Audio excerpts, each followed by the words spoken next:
There was a time you followed the rules, not because they made sense, but because you were afraid not to. Afraid of being different, afraid of standing alone, afraid that if you stepped out of line, no one would follow, no one would understand. And so you folded over and over until you couldn't remember what your spine was made of. They told you to be good, to be nice, to be quiet, to nod, smile, and never raise your voice, to never want too much, to never push too hard, to play the part they gave you and call it life. And you did. You wore the face they gave you. You lived the lie they built for you. You even convinced yourself it was enough. But inside, something was rotting. The longer you obeyed, the louder the silence inside you screamed. The softer you became, the more your spirit withered. Because deep in your bones, you knew something was wrong. You were never meant to live on your knees. You were never meant to be tamed. You were meant to rise, to stand, to burn. And so one day, without warning, the old version of you began to die. Not with a bang, but a whisper, a single decision, a moment of clarity, a quiet vow made in the dark. You looked in the mirror and saw a stranger, a ghost wearing your skin, and you said, enough. You dug your own grave, not out of defeat, but defiance. You buried the lies, you buried the fear, you buried the version of you that begged for acceptance, the version that broke under pressure, that smiled through betrayal, that stayed silent when you should have screamed. You set fire to the mask, you burned the blueprint, you whispered your own eulogy. Here lies the one who lived to please, who knelt to be loved, who broke to be understood. And in the darkness that followed, there was nothing. No applause, no savior, no light, just you, and the decision to rise anyway. You didn't reinvent yourself. You didn't become someone new. You remembered who you were and clawed your way back through the mud, through the voices that told you to stop, through the weight of every broken promise, through every doubt, every scar, every lie that ever told you you're not enough. You came back different, harder, sharper, colder, not because life made you cruel, but because it made you real.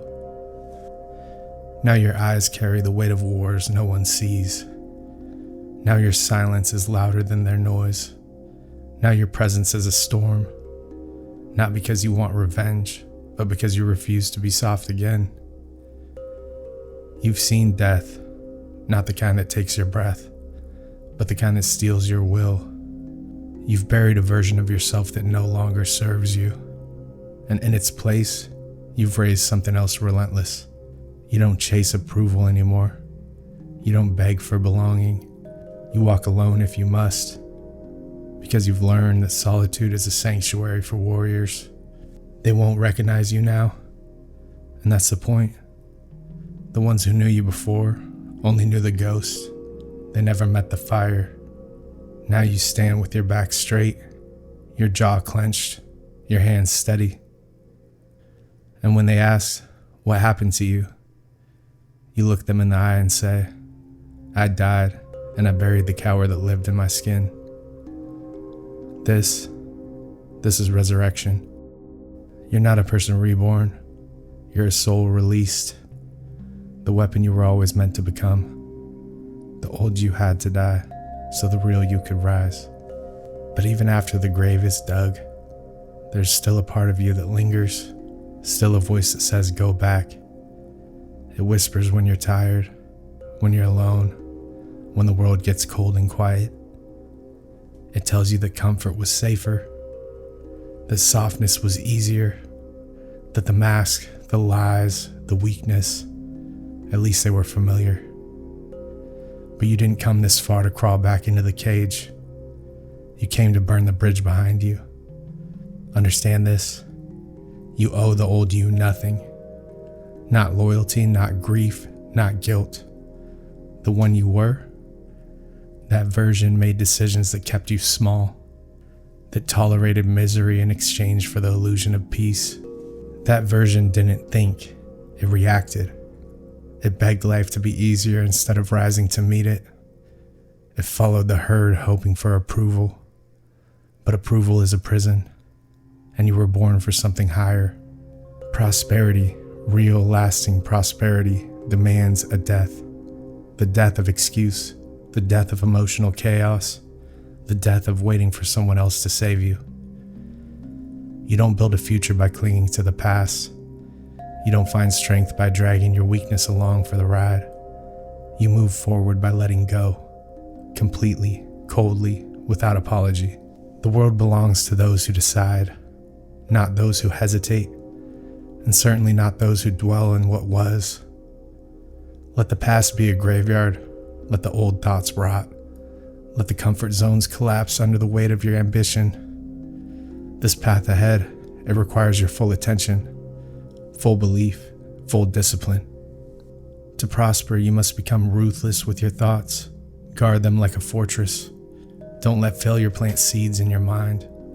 Don't let fear take the wheel. Your mind is a weapon. Point it with intention. Every day you must ask, is this thought leading me forward or pulling me back? If it pulls you back, let it die. If it weakens your resolve, kill it where it stands. The truth is, your life is molded in silence, in the moments when no one's watching, when it's just you, your thoughts, and the question, who am I becoming? You become what you repeat, and if you repeat discipline, you become unstoppable. If you repeat excuses, you become invisible. Do not negotiate with your lower self. That version already had its time. It had its chances, and it failed. Now is the hour of your higher self, the one that acts with purpose, the one that holds the vision, even when doubt screams in the dark. To prosper, you must detach from what no longer serves you, detach from the need to be liked, detach from the fear of judgment, detach from the belief that you are not enough. Because you are. You always were. You just had to go to war to remember. So when the past calls, let it ring, let it rot. You're not going back. You're not pausing. You're not waiting. You're building with hands calloused from the work, with a mind forged in fire, with a soul that no longer fears death because it's already survived one. This is your era, the rise, the rebuild, the resurrection, and there is no room in this future for the ghost of who you used to be.